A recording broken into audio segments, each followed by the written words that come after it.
presentation screen? Yes, ma'am. Awesome.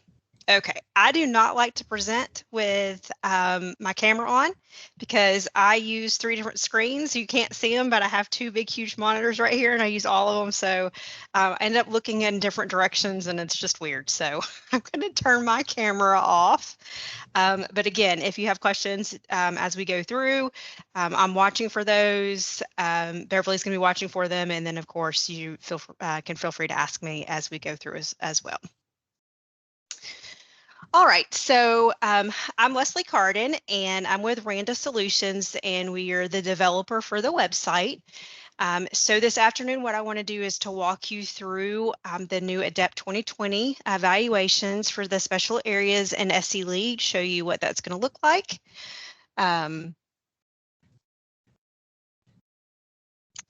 So here's just an overview of our agenda for this afternoon.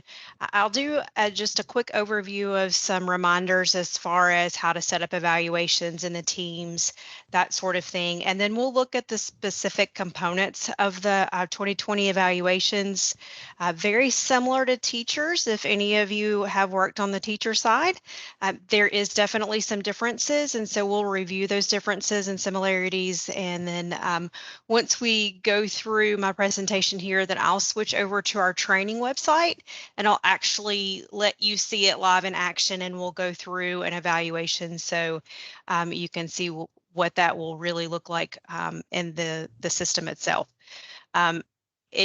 Everything I'm showing you today is in the training environment, so when we're through, if you have access to that, you are certainly welcome to play around. If you do not, we can get you access to it. That's no problem at all as well.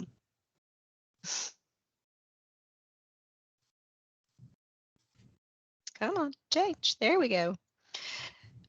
So for the evaluation setup, creating evaluations, adding your evaluators, the orientation process, none of that has changed. It's the same for special areas, so nothing really new to learn there if you are someone that's responsible for getting those set up. The system will require an evaluator credential in order to be added as an observer to an evaluation, and that also will now include special areas. So in the past, you didn't need that certification to be on a special area evaluation, but now you will. And it is specific to the type of special area. So if you're going to be put on, or you're placing someone on a speech language professional evaluation, that person needs to have that certification, evaluator certification for speech language professional. Just like it's always been, the principal or school level ADEPT administrator can use the bulk tools to create the evaluations. They can continue to do that, you know, as they always have been able to. And then if you want, you can do it at the district level if you're a district level administrator. So none of that has really changed. But if you have any questions on it, then I can certainly, you know, go through that as we go through. An evaluation chair is required for ADEPT 2020 for special areas. There's a specific form that needs to be created by the chair. So when you're creating the teams, just to make sure. Close this. I'm going to be listening to this afternoon. So if that's bothering you, you can close it because I'm going to be listening to it. If everyone could mute their mics, please, there's some feedback.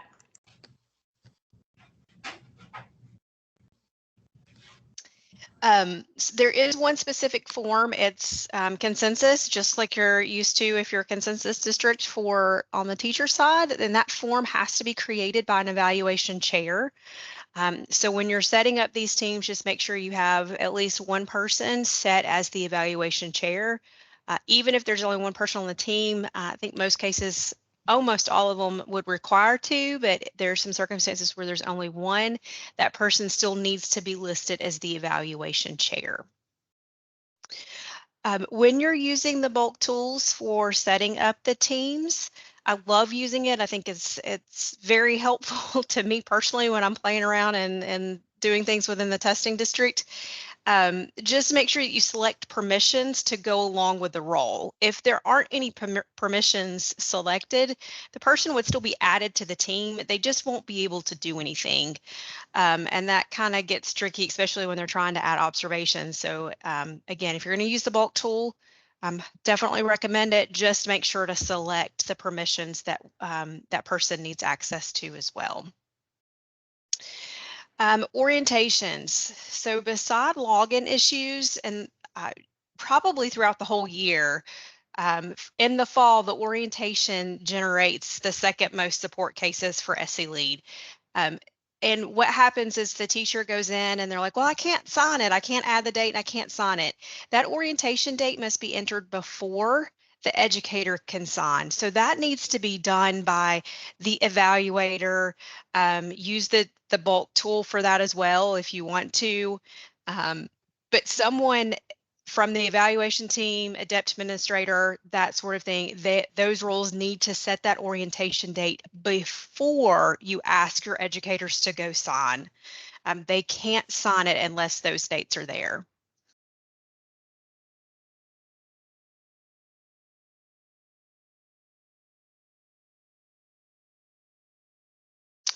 All right, school librarians. So here's just kind of an overview of the components that are in the school librarian evaluation. You'll notice here that we have goals. It is on, we've added that in after some feedback. You would have the ability to add a professional goal for the educator. However, it's not required. And it won't be added as part of the evaluation as far as the status, your bars and your bubbles. It won't become a part of that unless you did add a professional goal for that educator. Just from the pilot, we had some feedback that it would be really helpful to have that as an option. So we've added that in for you. Observations, evaluation conference, that's broken into worksheets and the scoring, and we'll go over that in detail in a little bit. And then, of course, professionalism, attachments, and results. If the librarian is on GBE, then they would only have the professional goals, attachments, and results. I'm not going to go into this in a lot of detail. I am happy to share this presentation for you or with you, but this is just kind of a breakdown of the requirements that are needed for each of the contract levels. And we'll talk about them, observations specifically, and in a little bit I'll go through those just for reminders. And the system already has all of these business rules implemented, so it's not necessarily something that you have to worry about. The system will do that for you. But again, I just wanted to include a summary of what's required at each level.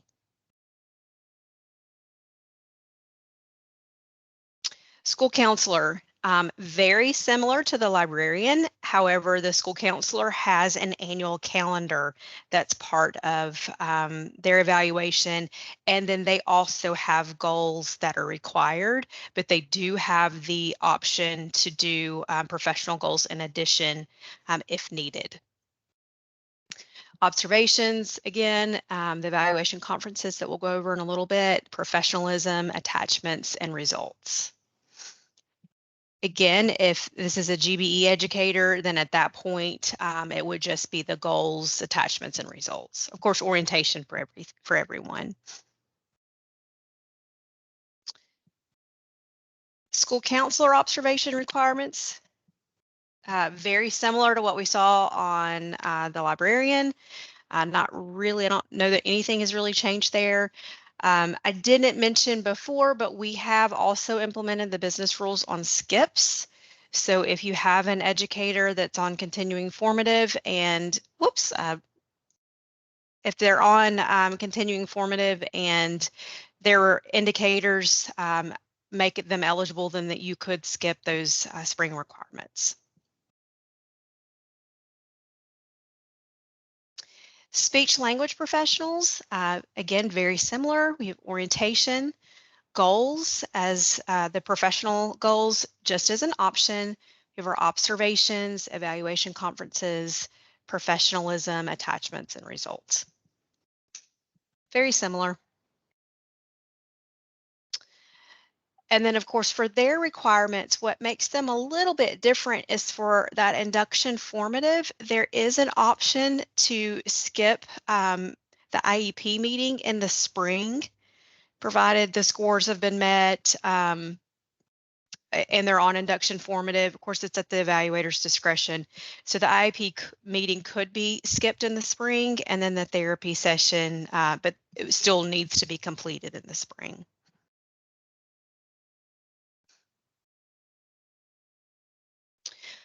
All right, so the school librarian and the school counselor evaluations will include a plan. While each plan is different based on the educator type, the actual completion process for the plan is the same for both roles. The educator is going to go to their evaluation, they'll click plan, and then they'll do start plan. And then from here, the educator will enter the data for all of the items of the plan. It is really important to point out that they must click save at the bottom of the page in order to save their work. If you leave the page without saving, then you would lose that work. We do have, I'm sure if you've done much work in the system, you've seen it where we have a timeout that lets you know that you're about to be timed out. So as long as you're kind of, if you might get that and you walk away and it's been a long time and it may still time out on you, but we try to prevent it if we can. So my recommendation is to save often, especially if you're typing a lot. It's just to scroll down, hit that save button, and then continue on. Again, it shouldn't time out on you, especially if you're actively working in the system. But sometimes people get, pulled away and they just don't realize how long it's been. So I definitely recommend clicking save often as you're working on the plan. Once the plan information has been entered and then that conference occurs, the evaluator will enter the conference information for the plan and then submit. Once the evaluator has signed the conference information, then the educator will sign. So this is very similar to the orientation. The evaluator has to act first. So that completion order is really important. You can kind of think of it like the evaluator is indicating that he or she had the conference with the educator, the date that it occurred, any notes associated with that conference, and then the educator is confirming that that did happen with his or her signature. So evaluator enters that information first, and then the educator would come in and add his or her signature.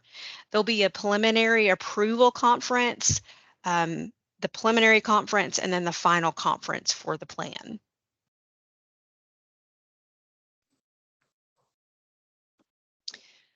School counselors will also have an annual calendar, and that is part of their evaluation. For the annual calendar, they'll go to their evaluation, and then that left navigation, they'll click on annual calendar, and then they'll click add. From here, the counselor will enter in the activities that are ongoing, and then they'll also have a space to enter them in month by month. Again, definitely recommend that as the counselor is entering in those details that he or she's going to want to click save just to make sure they're saving their progress. This doesn't have to be completed at one time. That was really is the same thing with the plan as well. They're very detailed, so they can work on them at different sessions as long as they're clicking save. For the calendar, it's a little bit different because there's not the evaluation conference signatures on those. There's not conferences over the calendar specifically. It's just an ongoing document that may change throughout the year. So it always stays open, and the educator can go and update that as things change throughout the year as needed. Add more activities if something else is going on. So the calendar is kind of a breathing document that is open throughout the year and can be updated as needed. And again, no signatures on the annual calendar.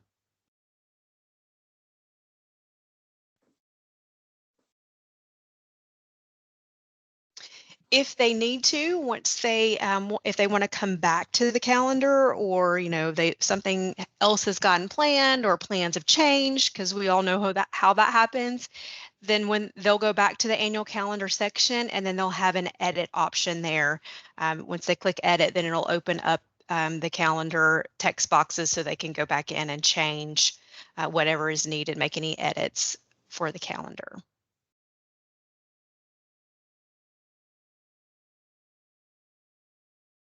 Okay, before we dig into observations a little bit, any questions so far? I know there was something in the chat. I think those have probably been answered by now. Leslie, the only thing that I'm working on answering right this minute is from Erin Young in Charleston. She wanted to know if if there were training documents or videos for these new elements. And the short answer is no. All of these new elements that you're referring to, the school counselor plan, the library plan, all of these are elements of the new South Carolina model for school counselors, as well as the ASCA model, the ASHA model for the speech language folks, and the AASL, as well as the SCASL. So all of these elements are part of their national and state models. And so they should be well versed in all of this. If not, we can, that's part of their induction, and they can be trained in that. But all of this, the forms themselves are very self-explanatory. We made them as easy as possible to interpret and understand. If you have any further questions about the actual components, feel free to reach out to me individually. Yeah, and I can say, Beverly, too, just to piggyback on that, as far as how to access and complete these pieces, there are user guides available already. As far as, where to go to click on plan, that sort of thing is there. The only thing that needs to be updated is we did make a change to the way the worksheets and conferences look. And so I've got to get that updated, and we'll have that done here shortly. But as far as accessing the guides, the plan, or the guides for the plan, the calendar, even observations, all that sort of thing, that is already on the website.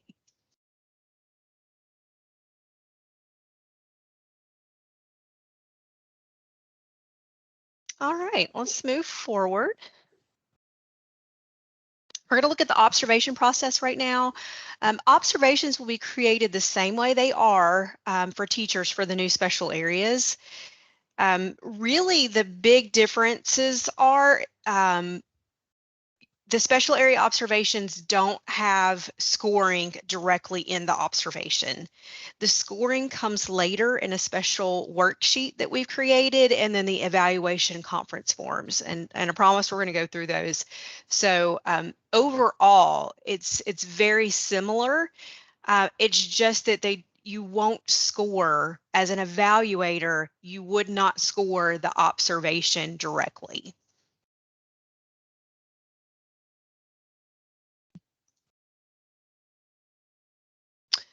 As far as creating the observations itself, the only thing that's a little bit different is for the speech language professional observations.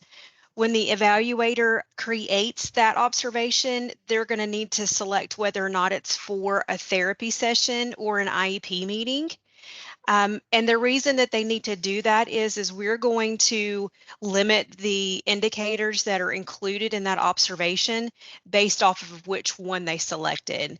So that way, if you're doing therapy, then you don't need to see all of the IEP indicators. Now, there's a couple that I think are included on both, but so if you choose therapy, you're going to see only the indicators that pertain to therapy.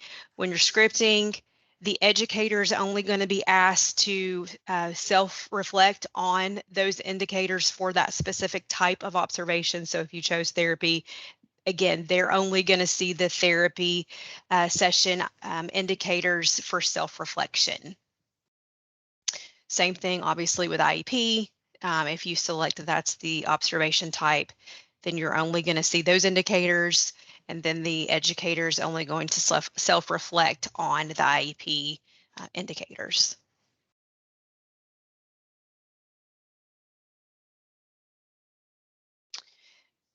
All three of the areas will have a pre-conference form.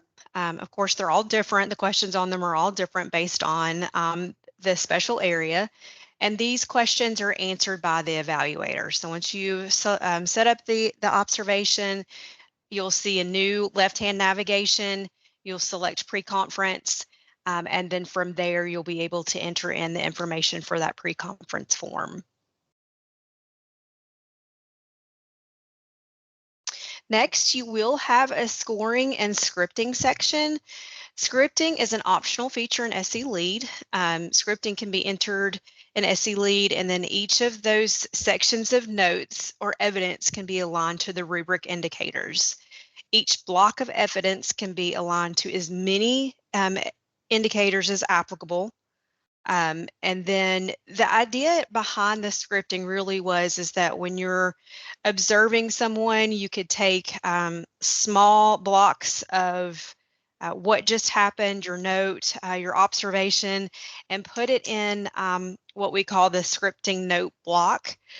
And then it's really meant to be shorter, is how we designed it. It's shorter, quick things that happen. The teacher did this, or the counselor did this, the librarian did this, the student in the librarian's class for that session, this student responded in this way. And then once you have these small pieces, you can have it easily broken down so you can align it better to the indicators to help really inform scoring. That's how it was designed. We encourage evaluators to use it however works for them. Some people will copy and paste, and they'll, either just type away in Word or Notepad or even handwrite, and then they'll come back in later and add the scripting. That's totally acceptable. You can align the indicators whenever you want. You don't have to do it. It's just really use this tool however it helps you most. It is important to say that the scripting is not visible to anyone except that observer. So if you are the observer on this for this observation, you're like a school staff or whatever your role is, your principal can't see it. The district adept administrator can't see it. Your superintendent can't see it. The educator can't see it. The only people that can see your scripting notes is actually us, and that's just because we have to be able to support you. And so the state can't see them. No one can see your scripting. That is meant to be your, and when I say the evaluator's tool, that is a tool for them to be able to really take in what they're seeing and observing during that session, and then be able to map them to indicators as helpful for them.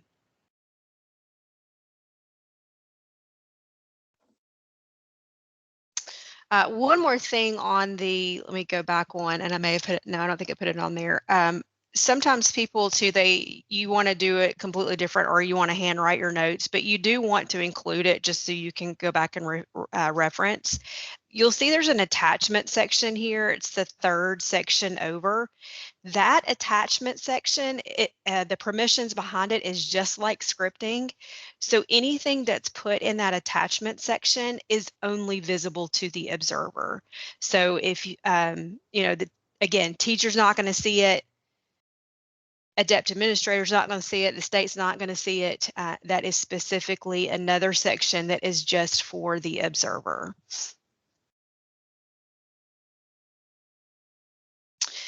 For the self-reflection, we have the self-reflection included here as well. Self-reflection will automatically be enabled if the date of the observation has already passed. If the date hasn't passed, then the observer would need to go in and enable the self-reflection. Once the observer clicks Allow Educator Self-Reflection, the educator can see the observation and they can enter in self-scores, provided that the post-conference has not been signed. If the evaluator comes in and disables self-reflection, And we have that happens a lot. If you go in and disable self-reflection, the educator is no longer able to see the record of the observation at all. So it's really important. What we see is that a lot of people want to, and I'm sorry, I don't know if it's 100% the same on the special areas, is that if you disable it, you disable it because you want to monitor that 3-day window that you're supposed to self-reflect, is why a lot of people have done it previously on the classroom teacher side. And so they'll go in and disable it, but then what they're doing is taking away the record from the educator that it ever existed. And then they'll go sign the post-conference form without re-enabling the self-reflection. So if you want to control, or if your observers want to control the window of when self-reflection can occur, you can use the allow self-reflection and then disable self-reflection, or disable and then allow. But it's really, really important that before you sign the post-conference, that the self-reflection is enabled. So if you want to disable it after a certain amount of days, and then you've finished up your part of the observation and you're ready for the educator to sign it, then make sure to go back to self-reflection and enable it before you sign the post-conference. And I feel like that those words seem a little bit confusing. It's confusing in my head. It's a lot of words. But I guess the big takeaways from there are, one, if the observation has already occurred, so the date that you entered when you created the observation, if that has already occurred or it's the current day, then self-reflection will enable automatically. There's nothing the observer needs to do. If you're being proactive and you're saying, okay, I'm planning out my observations, I'm already going to go ahead and put in that I'm going to see this speech language professional next Monday, and you put in next Monday as the date, then self-reflection would be disabled until the observer goes and enables it.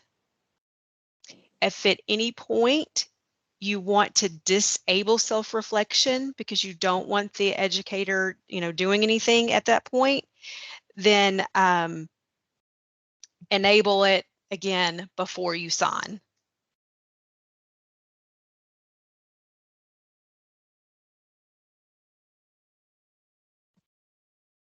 Melanie, yes, I'm happy to share this presentation. Thank you. That is fabulous. That'll be a great resource. Yep. And my notes are in there too. It's kind of literally what I'm saying. So it kind of gives you the tools that you need, kind of helpful reminders as well. So glad to share it.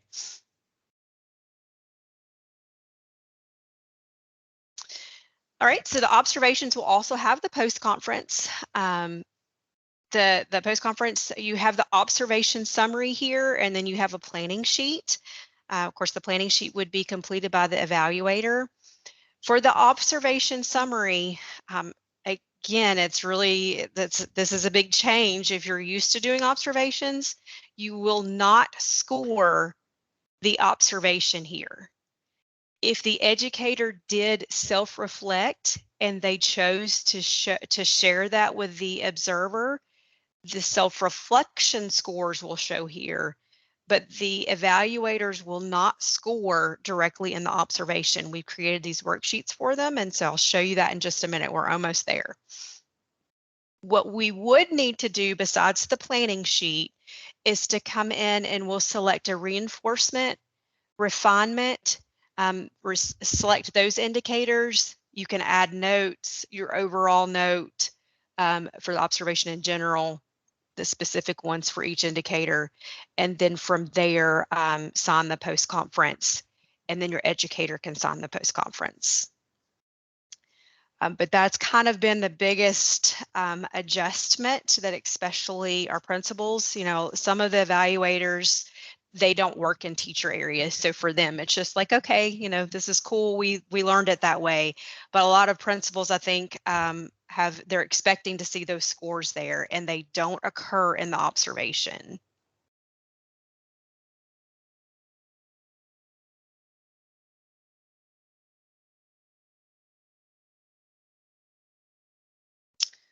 All right, so let's talk about the evaluation conferences. If we don't score the observations, where do we score? So what we've done is we've created this separate area. It's called evaluation conferences, because we understand that a lot of the evidence for scoring, what's driving the scores for these evaluations, aren't necessarily coming from the observation. Certainly some of it does, but there's a lot of other things that go into it. The plans, the rubric, of course, your goals, different things like that are going into how you would score this evaluation, not just the observation. So we've created a separate section for you to do these, the scoring. And we also created a worksheet for you to kind of prep for scoring. The worksheet. So what you'll see is when I show you the whole page, and we're going to look at this in the system too, is you'll have an evaluation conference section. That section will be divided into two additional sections, worksheets and scoring. The purpose of the worksheet is to give you a space to where you can write notes, collect evidence, attach evidence that you may have, anything that's relevant to an indicator, and then actually score the indicator. And this isn't, it's not necessarily, anything that has to be done, like you start it in September and it's got to be done in September. This can be your fall worksheet where you're collecting your evidence and you're working on the scoring for the evaluation for the fall cycle. What you'll do is you'll go to the evaluation conference, you'll go to the worksheet section, and you'll click add a worksheet. Both of the evaluators will, both evaluators on the team will add a worksheet. In the instances, there's a few where there's only one needed. Obviously the principal doesn't, if it's just the principal, they don't necessarily have to do it, but it's definitely a good thing to do. The worksheets are private, just like scripting was. So we're not showing these worksheets to anyone but that observer. So the educator, when they come in and view this section, they don't even see that worksheet section that you see right here. They would only see the conference scoring section. So this is private for the evaluator, and it's just meant to be a tool that allows you, again, to collect evidence and work on the scores for the evaluation. So you'll come to evaluation conferences, you'll click add worksheet.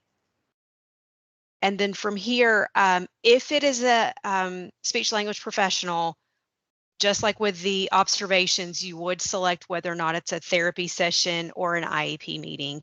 Obviously, we need to do that with the two other areas, but for the speech language professional. And then again, we're going to show you the indicators on your worksheet for whichever form that you select. Once you create the basic details, then you'll see below that domains, and then domains will be broken into we'll list the domains for that evaluation type that you selected or observation type that you selected. From here, you'll be able to enter in supporting data. These are just text fields. These are things, again, throughout the semester as you're going through and you met with the librarian, or you did an observation, or you looked at their plan, different things like that. You can enter in any type of supporting evidence that you have. Maybe you have some attachments, some lesson plans, whatever that might be, that you can add to the evaluation and or worksheet. And then from there, you can select the indicator.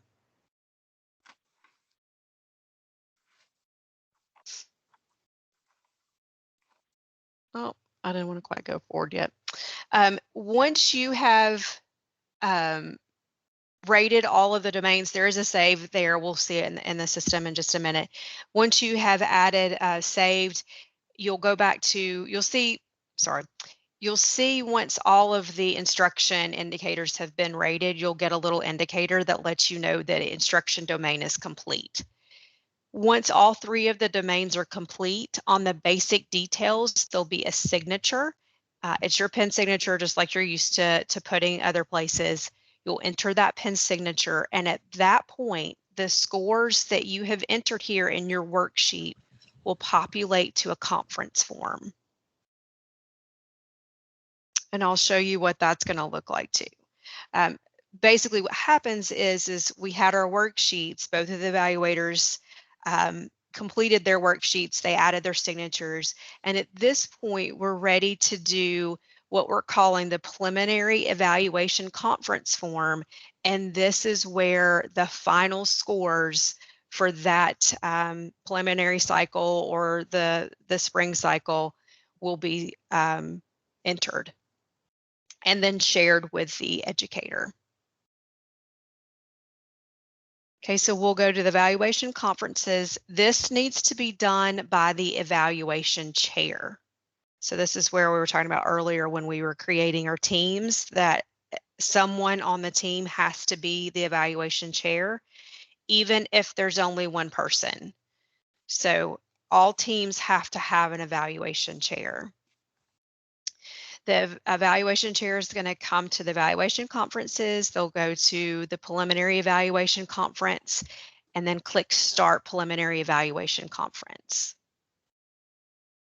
Once they do that, they're going to see a consensus scoring form.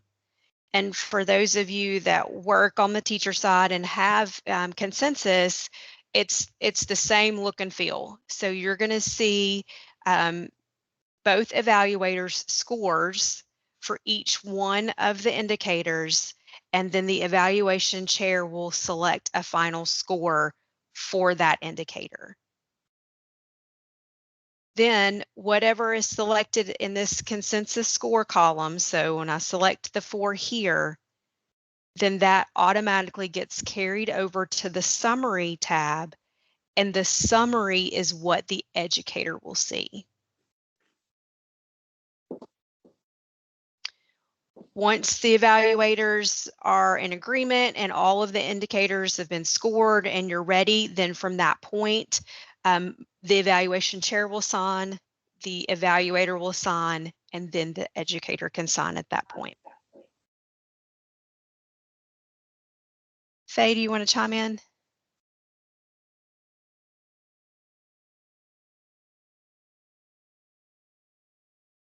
Okay, sorry. So Leslie, I know you were talking about the evaluation chair. I just wanted to make sure that I have it correct in my head. Now, we know that the principal has automatic rights to observe, and this is talking about classroom-based teacher for professionalism, observations, and professional growth. Mm-hmm. So I know that if we don't add them manually, if it's only a one-person team, that it's the principal, who, even though you don't see them on the overall status page where the team evaluation team shows at the bottom, we know that they can do what they need to get done. For the special area side, does that work the same, or you can't rely on the principal even though that's the only person that's going to be on the team? Do you have to manually specifically say that the principal is assigned the evaluation chair role and it's showing on that evaluation team on that overall status page? You're right. No, you don't necessarily have to do that if it's just the principal on the team. Usually when I talk about it as if we're going to add people, because if you do add the principal as an evaluator and you don't give them permissions or you don't give them all the permissions, then it does restrict what that principal can do. So it's not complicated, but again, a lot of words there. And it's just that if you add the principal to the team, you have to be really careful to make sure that you give the principal everything that you intend for them to do. including having them be the evaluation chair if that's the role that you want them to have. If you don't list anybody on the team and the principal is not listed on that team, then the principal would have the ability to complete the evaluation. One caveat to that, and it's the same on the teacher side, provided they have the evaluator credential. So provided I have the credential to be able to evaluate a librarian, if I'm not on the team, then at that point I can go through and complete that evaluation. Thank you, Leslie. I was in the middle of typing that when you Yes, said, yeah, yes. you got to make sure that your principals, if you're assuming the principal is going to serve as the evaluator for everybody, you please make sure and follow up that, yes, you have assigned them to that specific training and they have completed it before you just assume. I know I've already had a situation that came up where the district folks, the SAM assigned the evaluator training and then went to assign couldn't figure out why the evaluation wasn't taking place. Well, your principal didn't complete all 3 of the evaluator trainings. The principal did one and thought they were done. So please make sure that before you assign them as an evaluator to a team, even if it is the principal, don't just rely on that default. And that goes back to being able, you can check that in that staff credentials report that Julie and I were talking about earlier. Sorry, Leslie, I just wanted to. No, absolutely. Yeah, it is very important. And that's a big change too, because in the past we didn't have that. There weren't observations for special areas in the past. So that's a big change. And you do have to have that credential or the system's not going to let you do anything within that evaluation. And it's not even going to let you be added to the team. So Julie, Dr. Hartwell, what's up? Yes, Leslie, can you go back to the screen prior to where the add conference shows up? Where they're at the consensus conference? Yeah, right here. Sorry. So evaluation conference and then start preliminary evaluation conference. Yes. When we were testing it, that option only popped up after we had fully signed something else. Like it wasn't always visible there. That is true. Great point, Julie. Thank you. When I did this, I needed the button to show you this. So you do have to have all of the requirements met. So if your observation, your evaluation and contract level requires that there's 2 observations by 2 different people, you cannot start this conference form unless those requirements have been met. That's a great point. So it won't even be visible. So you'll be looking for that start your preliminary cycle evaluation conference or your final cycle evaluation conference. But if you don't see it, that means you've missed some signatures and or some observations somewhere prior to that. Is that what I hear you saying, Leslie? That's correct. And you see right here, you've got a blue button or a blue box. If you don't see the start preliminary evaluation conference button, look at your blue box right here because that's going to tell you what's missing. Thanks, Leslie. I just wanted to. Yeah, absolutely. No, that's a great thing. I've got it set up that way to show in the live demo, but yeah, absolutely. I'm glad you chimed in on that.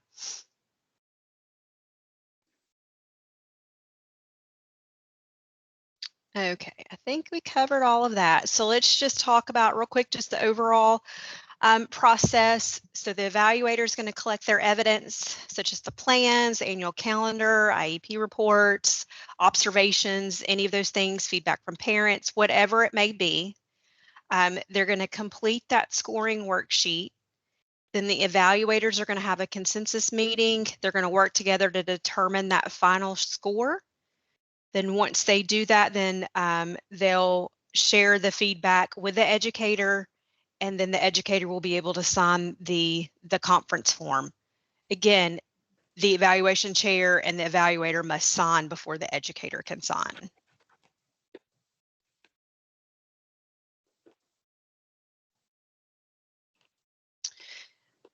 As you saw earlier, unless it's GBE, all three of the special areas do have the professionalism rubric. What's different for special areas is the evaluator is, of course, required to do the final review, and then also the educator is required to do a self-review. So that's different if you're comparing classroom-based teachers. So for special areas, the educator must do a self-review, the final self-review, and then the evaluator needs to do at least the final review as well.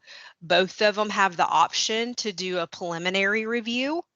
That's up to the evaluator, the district, the school, whatever. Someone locally can make that decision as whether or not you want them to do the preliminary review. But both, the educator must do a final self-review, and then the evaluator needs to do a final professionalism review.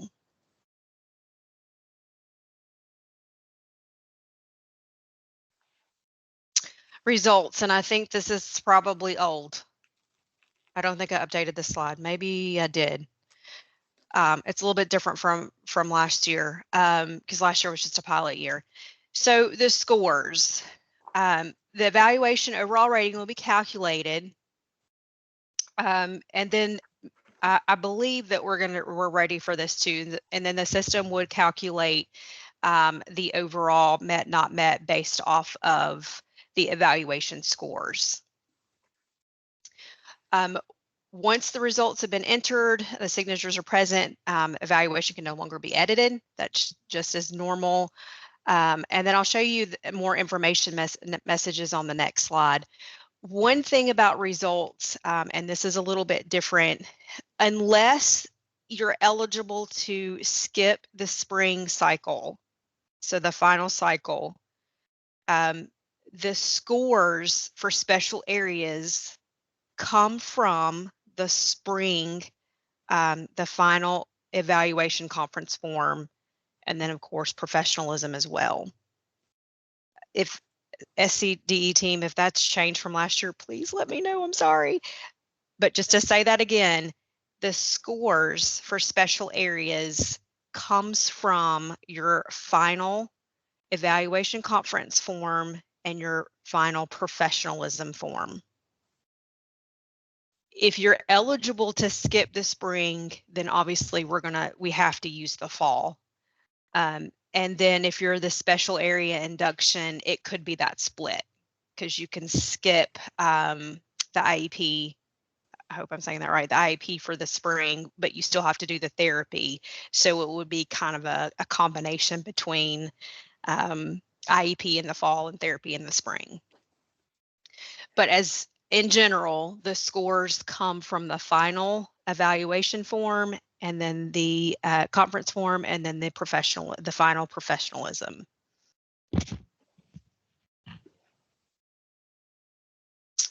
As you're getting ready to complete the evaluation results, and this is great information for you to pass along to your evaluators.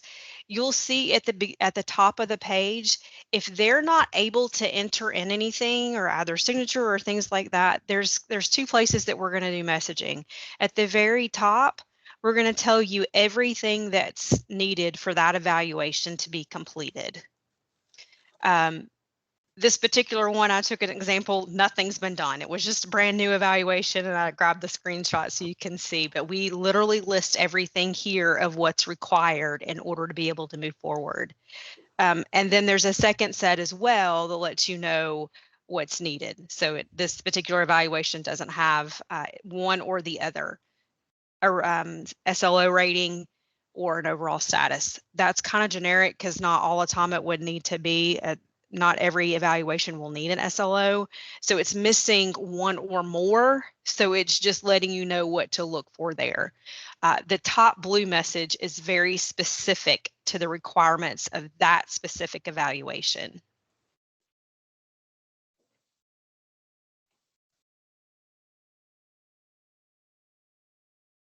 All right.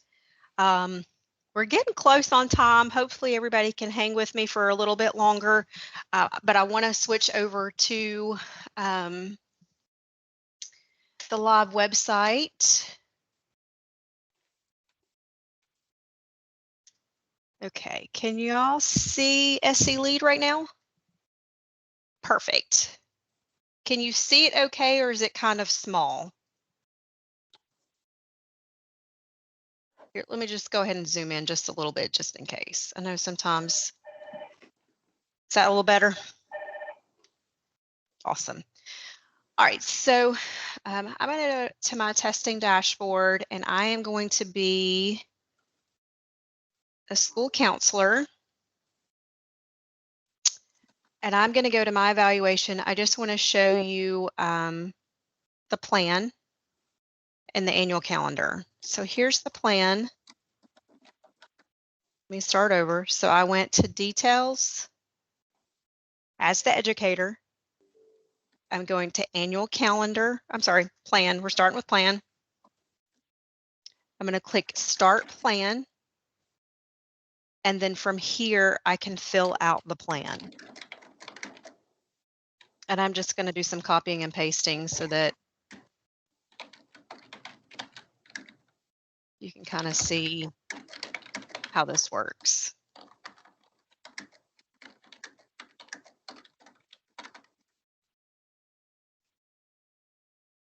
Okay. If I want to come back to this later, again, I can go to the plan. I can click details.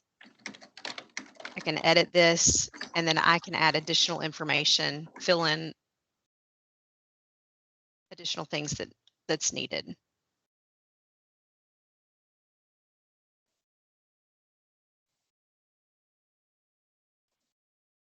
Okay.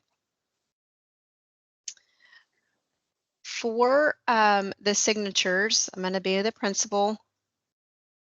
I want to go to that counselor evaluation. And when I look at the plan, I review it. And then I want to indicate that we had that approval conference. I'm good with this evaluation now, so I'm going to put in the day that we're going to have the conference and the time. Add any relevant notes. And then I can add my signature. I don't want to, it's probably not safe to assume everyone is used to the system, but if you are using it for the first time and you need to add your signature, when you click add my signature, there'll be a link right here that says forgot your pen. When you click forgot your pen, it will show you what your pen is. The pens are generated by the system. We'll click sign.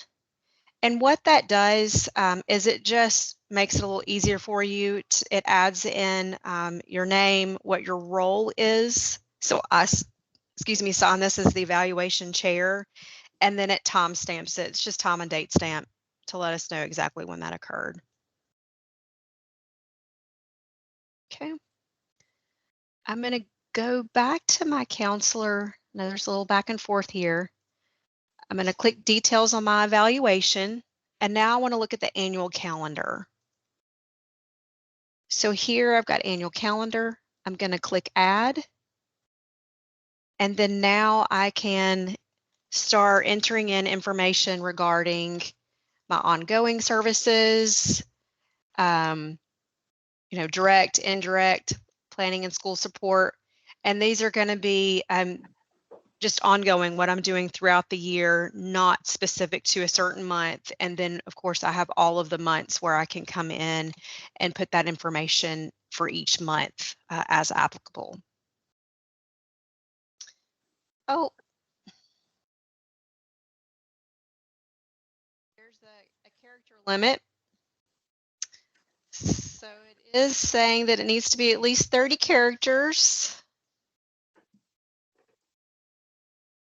Kind of forces them to put in a little bit of thought there versus just a couple of words. So that's good. I always forget that when I'm demonstrating it.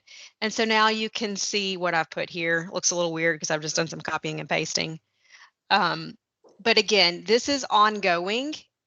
This doesn't have to be signed. There's no signatures associated with this form. It's just meant to be an ongoing worksheet that can be edited throughout the year. So as I come back in and there's something new that I'm going to do or something needed to change, then I can come in and edit and either, add to whatever the case may be.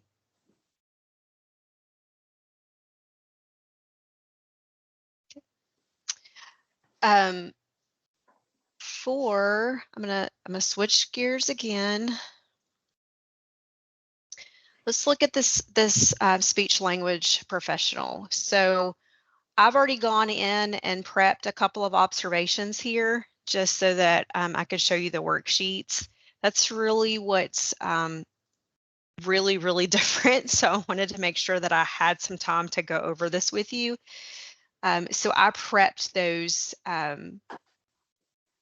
in advance for us. So you'll see here that I can come in, I can add worksheet. Because this is a speech language professional, I do need to say whether or not this is a therapy session or an IEP meeting. Then once I create this, you'll see I have the domains pop up. So for this, I have planning and instruction. So I'll click on planning. I can add in, type away, add in any information that pertains to this specific indicator. I don't have to score this right now. And this isn't the final score. This is just what I'm thinking should be the score based off of my evidence and the information that I've gathered so far. I can attach test files. You can attach more. So if you had something else you wanted to attach as well, you could do that. You can attach as much as you need to. Then once you're ready, then you can select what you feel like is the score for this evaluation for that semester. This is a great speech language professional, and I'm giving them a 4. And then I'm going to repeat this process until I have scored this domain. It is important to click save. So if I'd only scored 1, I want to make sure that I click save. I do need to point that out. But again, I don't have to score both of them at the same time. If I have some evidence here and I just want to record it and I'm done at that point, I'm not ready to score anything. I can just come in and save and then come back to it later. And so then when I'm ready, again, I'm going to come in and score.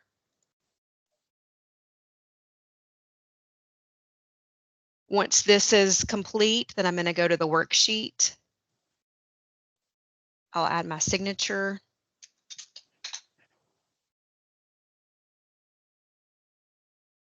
And this is complete. So now if the evaluation chair goes and starts the conference form for scoring, they're going to see the scores that I added within this worksheet.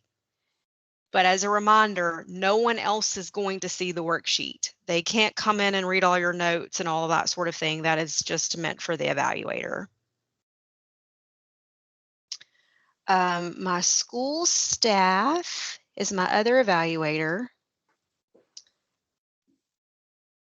So we're going to do the same thing here. We're going to come in, we're going to add a worksheet. This time it's going to be for the IEP meeting, and we see planning and collaboration. So I'm going to come in. I'm going to do the same thing that we did just a minute ago. So I'm going to go a little faster because we're at time.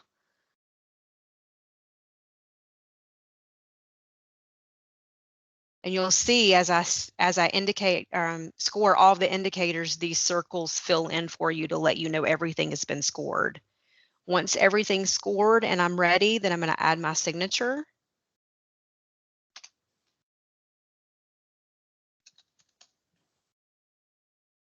And now the scores I've selected will also show in this worksheet.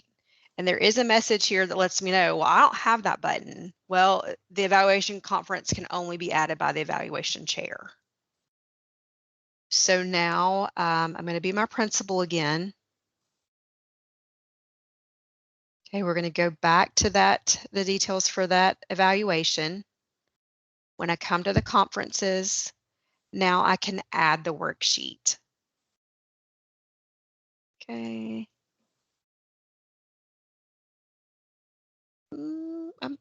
Why did I do that? Y'all, that's not what I wanted. Sorry. I can add the preliminary evaluation form.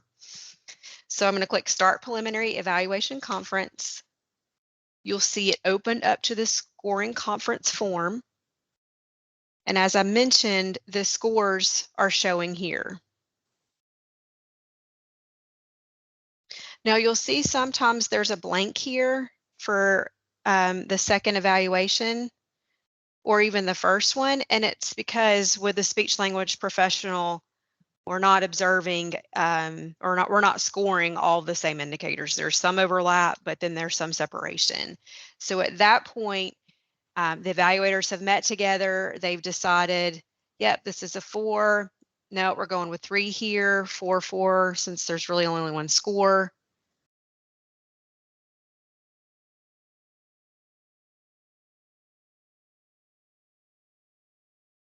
Okay. Then now those scores that I just selected carry forward to the summary form. And the summary form is what gets shared with the educator. The educator will not see the scoring conference. They only see the summary. So both of the evaluators, we've reached consensus. We're in agreement. We're ready to actually have the conference with the educator. So I'm going to go ahead and enter in my signature. My second evaluator is going to come in, and you'll see this is started now. It's been updated. They're going to come in, and she is going to add in their signature. So both are there. And then now the educator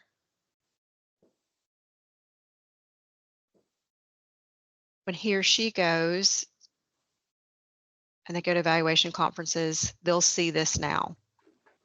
Again, they don't see that worksheet section. And when they click details, they only see the summary. They see the scores.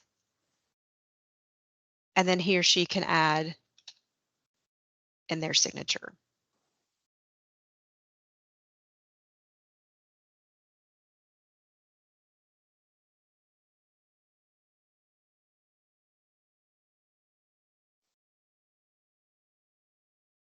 You'll see the evaluation conference now, it's gone up to 100% because all 3 signatures are there. And if we look at results, oh, double clicked.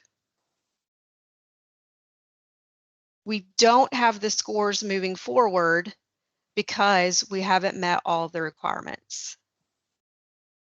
And I believe this one would be one where the scores come from the, let's see here. Oh yeah, here's one. So here's one, I thought I had one where they're eligible to skip the spring cycle. So now it's been skipped according to policy.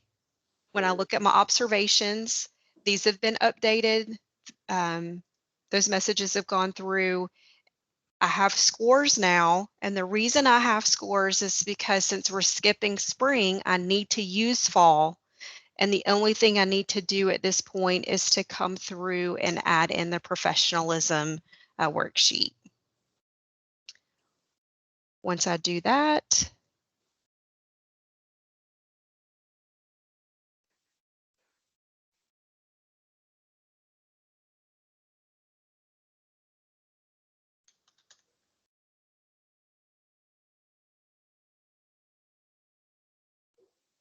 well, the educator has to do their self-review but you'll see the professionalism was added. The scores have been weighted. We see their levels, and then we have their overall rating. I know I went through that kind of fast. Like I said, this is